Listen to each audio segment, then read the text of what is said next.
At T-Mobile, our critical mission is providing unparalleled 5G coverage for when connectivity is mission critical. Introducing T-Priority, America's best 5G network experience for first responders, even in times of congestion. More capacity, faster speeds, better coverage. T-Priority from T-Mobile, built for tomorrow's emergencies, ready today. Discover more at t-priority.com. For qualifying organizations on eligible rate plans, coverage not available in some areas and may be impacted by emergencies. Hi, and welcome to the 10-Minute Food Truck Training Podcast. My name is Bill Moore. I am a food truck business trainer, author of Food Truck 101, Beginner to Winner, and the forthcoming book, Food Truck 201. This podcast is all about helping you start and grow your food truck business. Today we're going to talk about tip. We get this question a lot on all of our different food truck groups. People are asking, how do y'all split tips? Should I take tips as the owner? Do you put out a cute tip jar? How do you encourage tips? Should I set an automatic amount on my square to do the 15, the 20, or the 25%? And there's all different kinds of answers that pop out.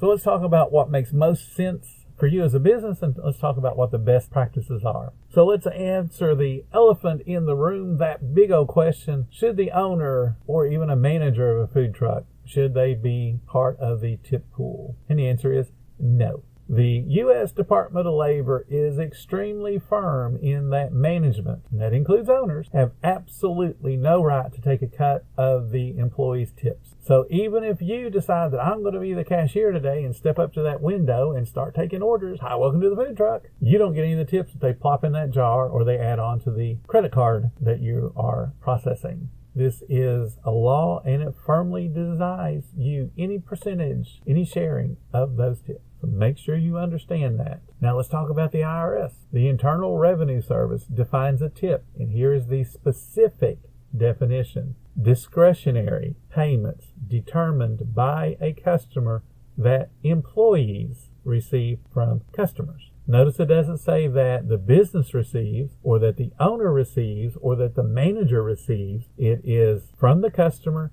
to the employee at the discretion of the customer. And these payments, we all know they're found in hospitality. But here's what I bet you didn't know. According to the Fair Labor Standards Act, that's the FLSA, which is administered by the Department of Labor, the same people that say, nope, managers can't get any part of the tip. So this is a federal law. Employers have to pay minimum wage.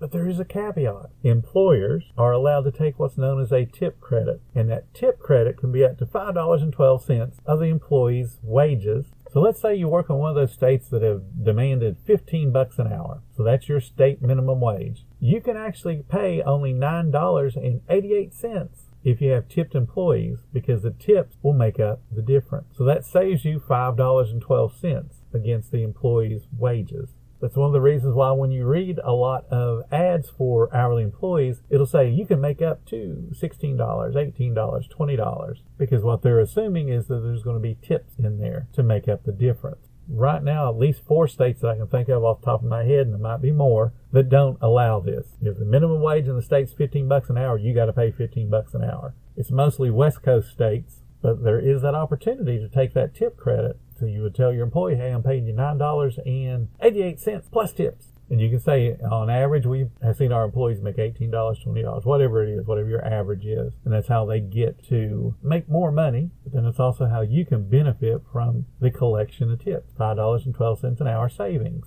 Now, here's one thing you got to understand about this particular rule that I've told you about. If you, as the owner, keep any portion of the tip. So if you say, okay, I'm going to give you 90% of the tips and I'm keeping 10% just because I started this food truck business and I'm awesome and I work just as hard as you do, you can't get that credit. So that you basically trade that little tiny bit of a tip for that savings of $5.12 an hour on the wages. Understand that a tip in most people's mind is for the hourly employee. And when that's the depressed hourly employee that has no future in this horrible industry that we have. So I'm going to tip them a little bit more money to show them I appreciate the hard work that they do. Do you go into Wendy's and tip the manager? Hey, dude, you're awesome. Here's $10. No, you don't. Do you drive up to the corporate office of Wendy's in Columbus, Ohio, and ask the receptionist to see the CEO and give him $10? Your store down in Florida is awesome. Here's $10. Here's a tip. No, you don't do that. Has nothing to do with them being a million or billion-dollar corporation, because your goal should be to be a $1 million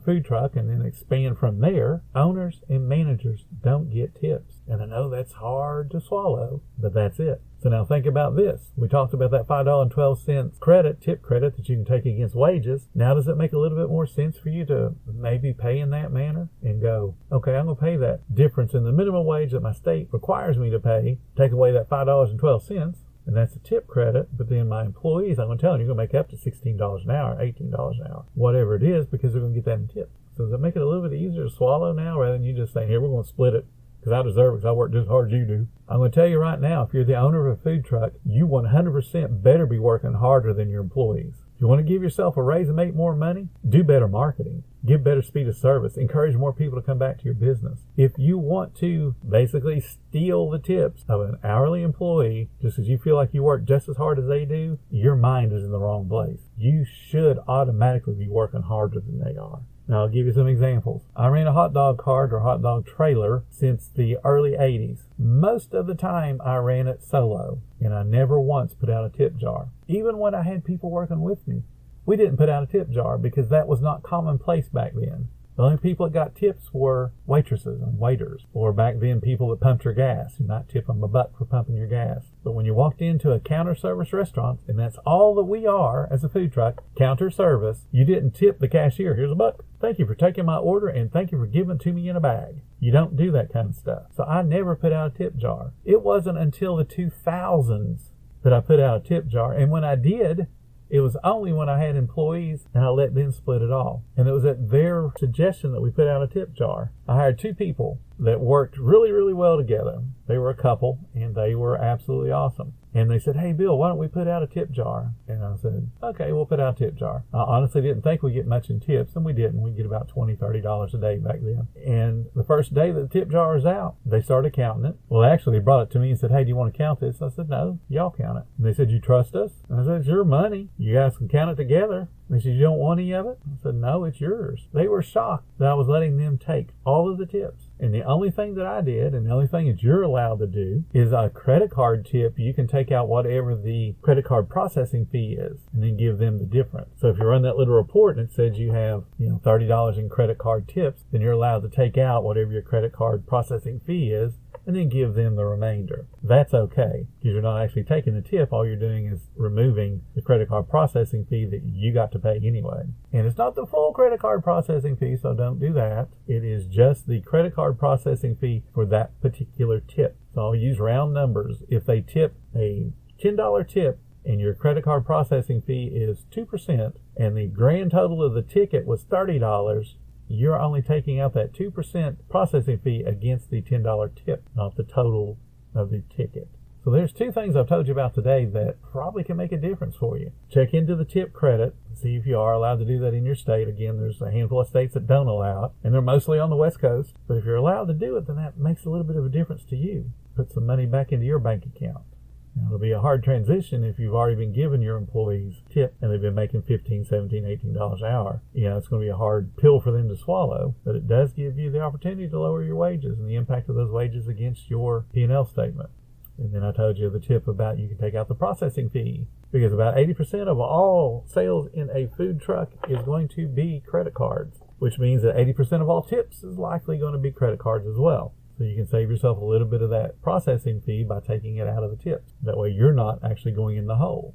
All right, so the bottom line, managers and owners have no right to tips. As an owner, you can pay sub-minimum wages. It's called a tip credit, and that can be up to $5.12, and provided that is available in your state. But you can take that against the minimum wage obligation that you have. So double check on that one. I saved you a little bit of money. If it works in your state, then go for it. But remember, you're not allowed to take the tip. They are for hourly employees. That's what they're there for. Thank you guys so much for listening to the 10-Minute Food Truck Training Podcast. If you find all the information helpful to your food truck business, please become a monthly supporter of the podcast. Just hit the support button or follow the links in the description. Every little bit does help keep us going. Join our Facebook group. It's called Food Truck Training. We have a whole bunch of awesome members at all different levels, from just starting brand new beginners to decades-old veterans. They've all got your back when it comes to helping you with your food truck. And again, thank you so much for listening. Come back tomorrow, because I got plenty more to say when it comes to helping you and your food truck business grow.